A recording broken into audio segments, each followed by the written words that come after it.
కాతిబే వహీ అంటే ఎవరు, వారు ఎంతమంది? కాతిబే వహీ అంటే ప్రవక్త ముహమ్మద్ సల్లల్లాహు అలైహి వసల్లం వారికి వచ్చినటువంటి వహీ అంటే దైవ ప్రకటనను రాసేటటువంటి సహబీలనే కాతిబే వహీ అని అంటారు. ప్రవక్తకు ఖురాన్ అవతరించినప్పుడు ఆయన చదవడం రాయడం చేయలేకపోయినటువంటి ఉమ్మి అల్లా ఆజ్ఞతో ప్రవక్త వారు సహబీల ద్వారా వెంటనే ఆ వాక్యాలను వ్రాయించేటటువంటి వారు. ఖురాన్లోని సూరే అల్ హాక్కా సూరా నంబర్ 69 ఆయత నంబర్ 40, ఇన్నహు లకౌలు రసూలిన్ కరీం, నిశ్చయంగా ఇది ఈ ఖురాన్ గౌరవనీయుడైన సందేశహరునిపై అవతరింపజేయబడినటువంటి వాక్కు. అయితే ఎంతమంది కాతిబే వహీ ఉన్నారు? వహీ ఎలా అవతరించింది? జిబ్రాయిల్ అలైహిస్సలాం వారు ప్రవక్త ముహమ్మద్ సల్లల్లాహు అలైహి వసల్లం వద్దకు అల్లా తరపు నుండి వహీ తీసుకొచ్చేవారు. ప్రవక్త ముహమ్మద్ సల్లల్లాహు అలైహి వసల్లం వారు ఆయతులను మాటలతో పలికేవారు, సహబీలు వాటిని కంఠస్థం చేసుకునేవారు. కాతిబే వహీ వెంటనే వాటిని రాసేవారు. ఏ వస్తువులపై వ్రాసారు అంటే, ఆ కాలంలో పుస్తకాలు లేవు కాబట్టి ఆయతులను వ్రాసినవి ఖర్జూర చెక్క ముక్కలు, చర్మం అంటే లెదర్, ఎముకలు, రాళ్ళు, పలుచని పలకలు. ప్రతి ఆయత్ కూడా ప్రవక్త పర్యవేక్షణలోనే వ్రాయబడింది. ఆ తర్వాత ప్రవక్తకు చదివి వినిపించేవారు. అప్పుడే ఆయన చెక్ చేసి సరైన దాన్ని ధృవీకరించేవారు. అయితే జైద్ బిన్ తాబిత్ ప్రధాన కాతిబే వహీ, ప్రవక్త యొక్క ముఖ్యమైన రచయిత. జైద్ బిన్ తాబిత్ అతను అరబిక్, హెబ్రూ, సిరియక్ భాషలు తెలిసినవాడు. ప్రవక్త వారు అన్నారు, జైద్ను పిలువండి, అతను వహీ రాయాలి. సహీ బుఖారీ. అలాగే ఆయత్ స్థానం ఎవరు నిర్ణయించారు అనేది ఇది చాలా కీలకమైనటువంటి విషయం. ఆయత్ ఎక్కడ పెట్టాలో, ఏ సూరాలో ఉండాలో ప్రవక్త ముహమ్మద్ సల్లల్లాహు అలైహి వసల్లం వారే స్వయంగా చెప్పేవారు. ఉదాహరణకు, ఈ ఆయత్ను ఫలానా సూరాల్లో ఫలానా ఆయత్ తర్వాత ఉంచండి అని ప్రవక్త వారే సహబాలకు చెప్పేవారు. కాబట్టి ఖురాన్ క్రమం దివ్య ఆదేశమే, మానవ నిర్ణయం ఎట్టి పరిస్థితుల్లో కాదు. ఖురాన్ కంఠస్థం ప్లస్ లిఖితం, ఈ రెండు ఖురాన్ భద్రతకు రెండు స్తంభాలు. హిఫ్జ్ అంటే కంఠస్థం, కితాబత్ అంటే లిఖితం. ప్రవక్త వారి కాలంలోనే వందలాది సహాబీలు ఖురాను గ్రంథాన్ని పూర్తిగా కంఠస్థం చేసుకున్నారు. మరియు అదే సమయంలో లిఖిత రూపంలో కూడా ఉండేది. ఒకటి కంఠస్థం చేసుకోవడం, రెండు లిఖించబడి ఉండడం. ఈ రెండు రకాల భద్రతల కారణంగా ఖురాన్లో ఎలాంటి మార్పు జరగలేదు. ప్రవక్త కాలంలో ఖురాన్ మొత్తం లిఖితంగా ఉంది, కానీ ఒకే పుస్తకంగా ముస్హాఫ్గా కూర్చోబడలేదు. ఎందుకంటే వహీ ఇంకా అవతరిస్తుండడం వల్ల. అబూబకర్ కాలంలో ఖురాన్ సంకలనం జరిగింది. ఎందుకంటే యమామా యుద్ధంలో అనేక హాఫిజులు షహీద్ అయిపోయారు. ఉమర్ రదియల్లాహు అను సూచనలతో అబూబకర్ రదియల్లాహును వారు జైద్ బిన్ తాబిత్ రదియల్లాహు అన్హును నియమించారు. ఈ సంకలనానికి నియమం ఏమిటంటే, లిఖిత ఆధారం మరియు ఇద్దరు సాక్షులు లేకుండా ఏ ఆయత్ చేర్చలేదు.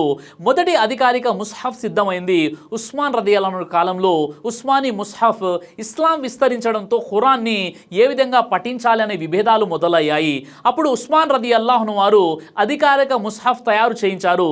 జైద్ బిన్ తాబిత్ రదియల్లాహు వారి నేతృత్వంలో ఒక కమిటీ వేశారు. ఒకే ఉచ్చారణ, ఒకే లిఖిత రూపం. దీనినే అల్ ముస్హఫ్ అల్ ఉస్మానీ అని అంటారు. ఖురాన్ ఎందుకు మార్పు జరగదు అంటే, ప్రవక్త ప్రత్యక్ష పర్యవేక్షణ మరియు అనేక కాతిబులు, వందలాది హాఫిజులు, లిఖిత మరియు కంఠస్థం, అధికారిక ముస్హఫ్ వ్యవస్థ, ఇలా బలమైన కారణాల వల్ల ఖురాన్లో ఎలాంటి మార్పు జరగలేదు. ఖురాన్ అది ఒక మనిషి వ్రాసినది కాదు. 40కి పైగా సహబీలు దైవ ప్రవక్తపై అవతరించిన దివ్యవాణిని రాసి ఒకే విధంగా భద్రపరిచారు. అందుకే ఖురాన్ 1400 సంవత్సరాల తర్వాత కూడా ఒక్క అక్షరం కూడా మారలేదు. ముఖ్యంగా ఖురాన్ని రక్షించే బాధ్యత అల్లానే తీసుకున్నాడు. కాబట్టి ఖురాన్ ఎలాంటి మార్పు చేర్పులకు గురి కాదు. ఖురాన్లోని సూరా అల్ హిజ్ర్ సూరా నంబర్ 15 ఆయత నంబర్ 9లో ఇన్నా నహ్ను నజ్జల్నా జిక్ర వ ఇన్నా లహు లహాఫిదూన్, నిశ్చయంగా మేము ఈ ఖురాన్ అవతరింపజేశాము, మేమే దాన్ని కాపాడతాము. కాతిబే వహీ కేవలం లేఖకులు కాదు, వారు అల్లా వాక్యానికి రక్షకులు. వారి త్యాగం, శ్రమ, భయభక్తుల వల్లే ఈరోజు మన చేతుల్లో ఉన్నటువంటి ఖురాన్ని మనం ఎలాంటి మార్పు చేర్పులు లేకుండా చూస్తున్నాం. ఈరోజు మన చేతుల్లో ఉన్నటువంటి ఖురాన్ ప్రవక్త చదివినదే, ఒక్క అక్షరం కూడా మారలేదు. ప్రళయం వరకు కూడా మారదు, ఎవరు మార్చలేరు కూడా. ఎందుకంటే ఖురాన్ని రక్షించే బాధ్యత అల్లాహే తీసుకున్నాడు కాబట్టి. అయితే ఇస్లామిక్ చరిత్ర ప్రకారం మొత్తం 40 నుంచి 45 మంది వరకు కాతిబే వహీ ఉన్నారు. ప్రసిద్ధ పండితుడు ఇమాం జహబీ మరియు ఇబ్నె కథీర్ ప్రకారం సుమారు 43 మంది సహబీలు వహీ రాయడంలో పాల్గొన్నారు. అయితే ప్రసిద్ధ కాతిబే వహీ సహబీలు వారి పేర్లు ఒకటి జైద్ బిన్ తాబిత్, ఈయన ప్రధాన లేఖకుడు. 2 Abu Bakr Siddique, 3 Umar bin Khattab, 4 Usman bin Affan, 5 Ali bin Abi Talib, 6 Ubai bin Kab, 7 Abdullah bin Masud, 8 Muawiya bin Abi Sufyan, 9 Khalid bin Saeed, 10 Amr bin As, 11 Hanzala bin Rabi, 12 Abdullah bin Arqam, 13 Thabit bin Qais, 14 Shurahbil bin Hasana, 15 Aba bin Saeed. ఇలా ఇంకా చాలా మంది ఉన్నారు. అయితే ప్రపంచంలో మీరు ఎక్కడికి వెళ్ళినా ఒకే ఖురాన్ ఉంటుంది. అందులో 114 సూరాలు మాత్రమే ఉంటాయి. నమాజు విధానమైన ఖురాన్ చదివే విధానం ఒకేలా ఉంటుంది. ఇది దైవ గ్రంథం అనడానికి సజీవ సాక్ష్యం. అలాగే కొన్ని కోట్ల మంది ఇప్పుడు ఈ ఖురాను గ్రంథాన్ని తమ హృదయంలో భద్రపరుచుకున్నారు. వారినే మనం హాఫీజే ఖురాన్ అని అంటాం. ఇంత గొప్ప దైవ గ్రంథమైనటువంటి ఖురాన్ని అల్లా మనకు ప్రసాదించాడు. కాబట్టి మనం ఖురాను గ్రంథాన్ని తర్జుమాతో పాటు రోజు కొంత అయినా చదివే ప్రయత్నం చేయాలి.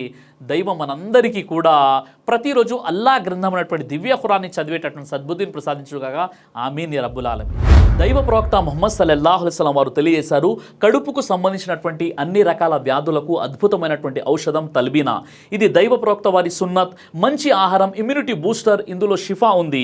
ఇది మంచి ఔషధంగా కూడా పనిచేస్తుంది. కాబట్టి పిల్లలు అయినా పెద్దలు అయినా ఎవరైనా దీనిని ఉపయోగించవచ్చు. అలాగే ఖురాన్లో దైవం తెలియజేశాడు, తేనెలో మీకు స్వస్థత ఉంది అని. కాబట్టి స్వచ్ఛమైనటువంటి ఫారెస్ట్ హనీ కోసం మీరు సంప్రదించండి. అలాగే పురుషుల కోసం ప్రత్యేకంగా తయారు చేయబడినటువంటి షాహీ హల్వా, ఇది లైంగిక సమస్యలను దూరం చేసి శృంగార సామర్థ్యాన్ని పెంచుతుంది. మీ దాంపత్య జీవితంలో మంచి అనుభూతినిస్తుంది. ఇందులో ఎలాంటి సైడ్ ఎఫెక్ట్స్ లేవు. ఇది కంప్లీట్గా హెర్బల్ ప్రొడక్ట్స్తో తయారు చేయబడినటువంటిది. కాబట్టి స్క్రీన్పై కనిపిస్తున్నటువంటి ఈ నెంబర్స్కి కాల్ చేసి మీరు ఇప్పుడే ఈ ప్రొడక్ట్స్ని ఆర్డర్ చేసుకోవచ్చు. కొరియర్ ఫెసిలిటీ కూడా ఉంది. ఆలస్యం ఎందుకు, వెంటనే ఆర్డర్ చేయండి.